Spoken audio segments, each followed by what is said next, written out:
අයිබෝවන් දුවේ පුතේ. අද අපි මේ වීඩියෝ එකෙන් කතා කරන්න බලාපොරොත්තු වෙන්නේ කතක් නර්තන සම්ප්‍රදාය පිළිබඳවයි. දුවල පුතාලා ඉන්දියාවේ ප්‍රධාන නර්තන සම්ප්‍රදායන් අතරින් භාරත නර්තන සම්ප්‍රදාය 8 ශ්‍රේණියේදී අධ්‍යයනය කරලා තියෙනවා. එතකොට මේ පාඩමෙන් බලාපොරොත්තු වෙන්නේ දුවේ පුතේ කතක් නර්තන සම්ප්‍රදායේ ආගමික හා සමාජ පසුබිම, ප්‍රචලිත ප්‍රදේශ, නර්තනාංග, සංගීතය, රංග වස්ත්‍රාභරණ, ශිල්පීන් උගන්වන ආයතන පිළිබඳව හැදෑරීම තමයි මූලිකම අරමුණ වෙලා බවට පත් වෙලා තියෙන්නේ. අපි බලමු පුතේ කතක් නර්තනය කියන්නේ මොකක්ද කියලා. කතාවක් ඉදිරිපත් කරන්නා වූ කල්හි කතක, කතික අරුත් ගැන්වෙනවා. කිසියම් සිද්ධි මාලාවක් මුල මැද අග සහිතව නර්තනයේ මාධ්‍ය කොට ගනිමින් ප්‍රේක්ෂකයාට sannivedanaya කරන්නා කතක් නර්තන ශිල්පියෙකු ලෙස හඳුන්වන්න පුළුවන් පුතේ. ඒ අනුව කතක් නර්තන කලාවේ පොදු ජනයා අතර පැවති කතා කීමේ කලාව ඇසුරින් විකාශනයට පත් වූවක් විදිහටත් සලකනු ලබනවා. ආගමික හා සමාජීය පසුබිම අපි බලමු පුතේ මොනවද කියලා. රාමායනය, මහාභාරතය, භගවත් ගීතාව, ගීත ගෝවින්දය වැනි පුරාණ ಭಾರತೀಯ මහා කාව්‍යයන්හි ඇතුළත් තොරතුරු භක්තිකයින්ට විස්තර කර ඇත. කතක්වරුන් ಭಾರತೀಯ සමාජයේ ඉහළම බ්‍රාහ්මණ කුලයට අයත් උගත් පිරිසකි. මෙම කතා භක්තිකයින්ට රසවත්ව ඉදිරිපත් කිරීම සඳහා කතාකරුවන් එම කතාවන්හි යම් යම් ස්ථාන නාට්‍යානුසාරයෙන් රඟ දැක්වීමට කටයුතු කරලා තියෙනවා. 15-16 සියවස්වලදී මෙම කතා කීමේ රංග කලාවට දේවාලය හා දේවාලවල පූජකවරුන්ගේ අනුග්‍රහයද ලැබිලා තියෙනවා. මේ කවුද දුවේ? ක්‍රිෂ්ණ නේද? ක්‍රිෂ්ණ දෙවියන් නේද? අන්න. ක්‍රිෂ්ණ දෙවියන් වටා ගෙතුණු කතා හා ගීත මෙහි විශේෂයෙන්ම දක්නට ලැබෙනවා. මේ අයුරින් කාලයක් ගත වීමත් සමගම යම් යම් ගීත සහිතව එකී ගීයන්ට අනුකූලව රංගපෑමේ නිරත වෙමින් යම් යම් නර්තන අවස්ථාද එක් වී ඉතා මනරම් කතා කීමේ කලාවක් බවට කතා වාචකයෝ මෙම කලාව පත් කරලා තියෙනවා. දුවේ පුතේ මේක කතක් කියන්නේ හින්දු භක්තිකයන්ගේ නර්තනාංගයක්. එතකොට මේකට මුස්ලිම් ආభాසය ලැබුණේ කොහොමද? අපි ඒ පිළිබඳවත් අවධානය යොමු කරන්න ඕන. 13 වන සියවසේදී මුස්ලිම් රජවරුන් අපි කියන මෝගල්වරුන් කියලා මෝගල් උතුරු ඉන්දියාව ආක්‍රමණය කළා තියෙනවා. ඒ අනුව මුස්ලිම් රාජසභාවේ අනුග්‍රහය මත රාජසභා නර්තන ශෛලියක් ලෙස කතක් නර්තනය දියුණු වෙලා තියෙනවා. ඒ කියන්නේ දුවේ පුතේ දැන් අපේ රට ගැන හිතන්නකෝ. අපේ රටේ පෘතුගීසි ඉංග්‍රීසි ආක්‍රමණ සිද්ධ වුණානේ. එතකොට ඒ පුද්ගලයින්ගේ නැත්තම් ඒ පිරිසකගේ ගති ස්වභාවය, සංස්කෘතිය, අඳින පළඳින විදිය, කෑම බීම මේ හැම දෙයක්ම අපේ සංස්කෘතිකාංග බවට පත් වෙනවා. අපේ සංස්කෘතිකාංගات එක්ක එකතු වෙලා අපි ඒ විදිහට හැඩ ගැහෙන්න සිද්ධ වෙනවා ආක්‍රමණ හේතුවෙන්. එතකොට මෙතනදිත් සිද්ධ වෙලා තියෙන්නේ අන්න එහෙමම තමයි. Hindu ආගමිකත් එක්ක බැඳලා තිබ්බ කතක් නර්තන සම්ප්‍රදාය මුස්ලිම් වරුන්ගේ නැත්තම් මෝගල් වරුන්ගේ ආක්‍රමණ හේතුවෙන් ඒගොල්ලන්ගේ සංස්කෘතිකාංග මෙන්න මේ නර්තනයට එකතු වෙන්න පටන් අරගෙන තියෙනවා. කතක් නර්තන කලාවේ සාධනීය වර්ධනයක් ලෙස මෝගල් අවධිය හැඳින්විය හැකිය. ඒ අතර නවාබ් වජීද් අලි ෂා රජු සුවිශේෂී වෙනවා. කතක්හි හින්දු ආගමික ස්වරූපය වෙනස් වීම ඇරඹුණේද මෙන්න මේ කාලවකවානුවේ. මීට ප්‍රථම පැවති හින්දු දේවාලවල ආගමික ස්වරූපය වෙනස් වුවද සංසන්දනාත්මකව බලන කල කතක් නර්තනය දීප්තිමත් ලෙස වර්ධනය වූ යුගයක් ලෙස මෝගල් රජ සමය හඳුන්වන්න පුළුවන්. මුස්ලිම් රජ අනුග්‍රහය මත ආමද්, සලාම්, තුම්රි, ගසල් වැනි නර්තනාංග නිර්මාණය වීම මෙම යුගයේ කතක් නර්තන කලාවට සිදු වූ මෙහෙවරක් විදිහට හඳුන්වන්න පුළුවන්. අපෙන් ඇහුවොත් දුවේ පුතේ මුස්ලිම් ආభాසය නිසා කතක් නර්තනයේ ඇති වූ වෙනස්කම් මොනවද? ඔන්න ඒකට උදාහරණයක් මොනවද? ආමද්, සලාම්, තුම්රි, ගසල් වැනි නර්තනාංග එකතු වෙලා තියෙනවා. නේද? ප්‍රචලිත ප්‍රදේශ පිළිබඳව කතා කරනකොට දුවල පුතාලාට මතක් වෙනවා උත්තර ಭಾರತೀಯ උතුරු පැත්තේ තියෙන නේද උත්තර ಭಾರತೀಯ ලක්නව් මහාරාෂ්ට්‍රය ගුජරාටය මධ්‍ය ප්‍රදේශය බටහිර බෙන්ගාලය දිල්ලි කේන්ද්‍ර කරගනිමින් තමයි කතක් නර්තනය ප්‍රචලිත වෙලා තියෙන්නේ. කතක් නර්තන සම්ප්‍රදායේ නර්තනාංග මොනවද කියලා අපි බලමු. කතක් කියන්නේ ඉතාමත් අලංකාර නර්තන සම්ප්‍රදායක් දුවේ පුතේ. ඉතාමත් ලාස්‍ය සියුම් හැඩතල තියෙන මනරම් නර්තන සම්ප්‍රදායක්.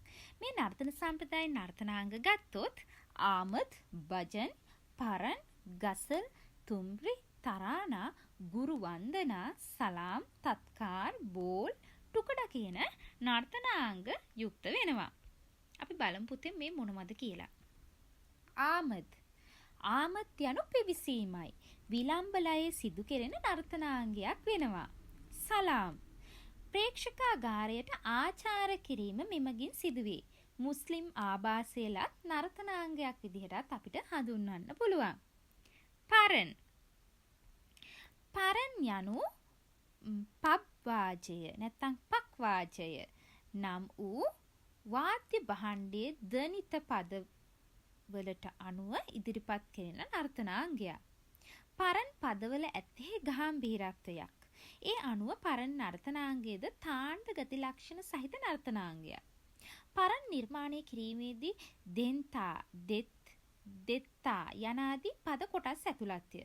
පරන් ආකාර කිහිපයක් වෙනවා. එනම් සදා පරන්, චක්‍රධාර් පරන්, දුර්ග පරන්, පරමේශී පරන්, පක්ෂි පරන්, දල්බාදල්, කඩ බිබිච්ලි පරන් ආදී වශයෙන් මේක වෙනස් වෙනවා.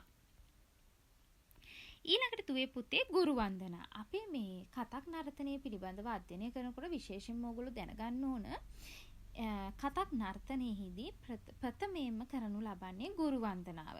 ඒ කියන්නේ ඒගොල්ලෝ විශ්වාස කරන ගුරුවරුන්ට ගරු කිරීම, ගුරුවරුන්ට ඉස්සෙල්ලාම ආශිර්වාද ලබා ගැනීම ඒගොල්ලන්ගේ නර්තන සම්ප්‍රදාය කිරීමට පිටිවහලක් වෙන බව. එතකොට දුවේ පුතේ ගුරු වන්දනා කියන එක මේකේ ප්‍රමුඛ ස්ථානයක් ගන්නවා. කතක් නර්තනය හදන්න ශිල්පීන් ප්‍රථමයෙන්ම ඉගෙන ගනු ලබන භාව නර්තනයයි. ගුරුවරුන්ට නමස්කාර කිරීම මෙමගින් සිදුවේ. මේ ශ්ලෝකයේ තියෙනවා දුවේ පුතේ ගුරුර් බ්‍රහ්මා ගුරුර් විෂ්ණුන් ගුරුර් දේවෝ මහේශ්වරං ගුරුර් සාක්ෂාත් පරම් බ්‍රහ්මා තස්මිහි ශ්‍රී ගුරුවේ නමං. ගුරුවරුන්ගෙන් ආශිර්වාද ලබා ගන්නව නේද? භජන් දෙවිවරුන්ට නමස්කාර කිරීම මෙහිදී සිදුවේ. එහිදී ශිව, විෂ්ණු, කෘෂ්ණ වැනි දෙවිවරුන් ප්‍රධාන වෙනවා. තුම්රි සහ නැත්නම් ගසල් ප්‍රේමය මුසු කතා ඉතාමත්ම තීව්‍රභාවය සහිතව ඉදිරිපත් කරන නර්තනාංග බවට පත් වෙනවා දුවේ පුතේ.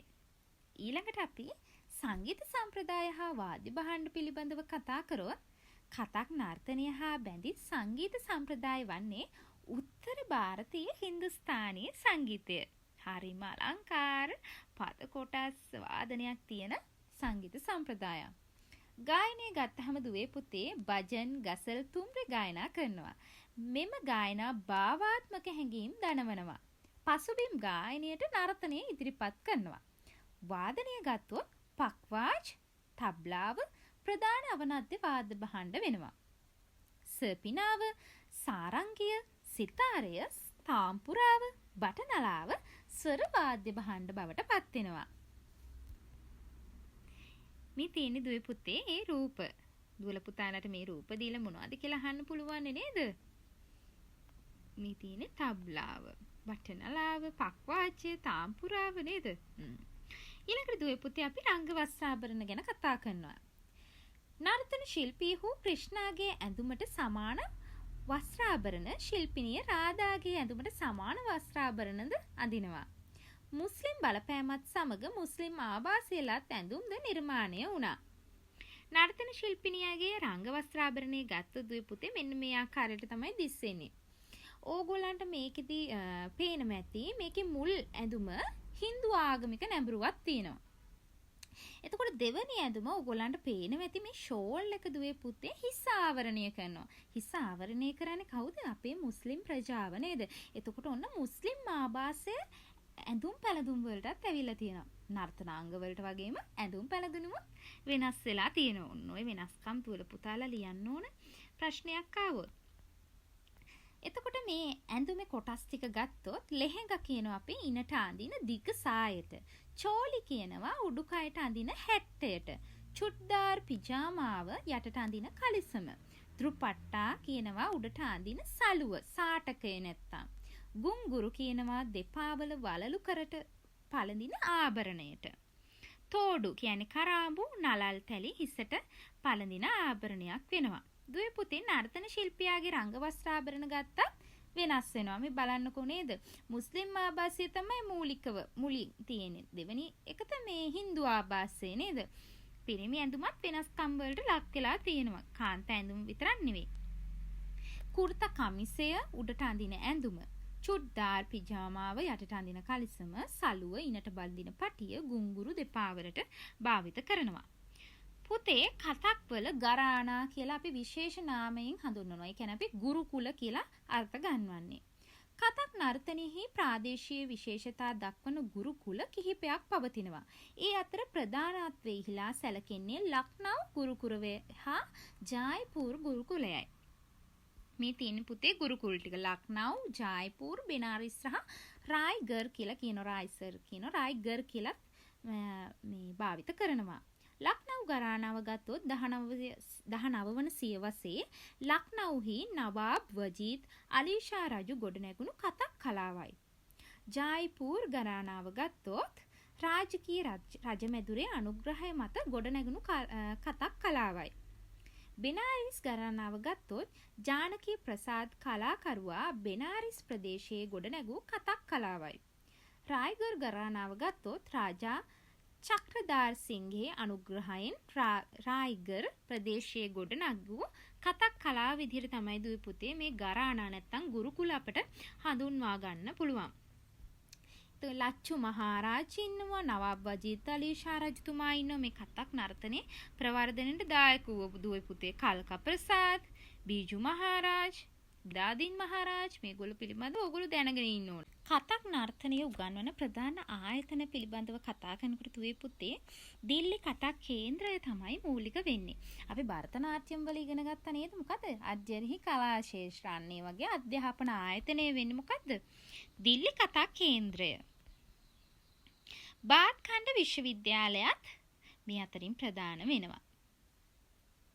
එතකොට දුවේ පුතේ භරතනාට්‍යම් සම්ප්‍රදාය පිළිබඳව ඉගෙන ගත්තා වගේම කතක් නර්තන සම්ප්‍රදායේ ඒකේ නර්තනාංග, ඒක ආගමික ලක්ෂණ, වෙනස්කම් මොනවද, වාද්‍ය භාණ්ඩ මොනවද, සංගීත වාද්‍ය භාණ්ඩ මොකද්ද, සංගීත සම්ප්‍රදාය මොකද්ද, ඒ වගේම උගන්වන ආයතන මොනවද, ප්‍රවර්ධනයට දායක වූවන් මොනවද කියලා අපි ඉගෙන ගන්න ඕන. ඉතින් ඔන්න ඒ විස්තර පිළිබඳව තමයි අද මේ වීඩියෝ එකෙන් ගෙනාවේ. ආයිබෝවන්.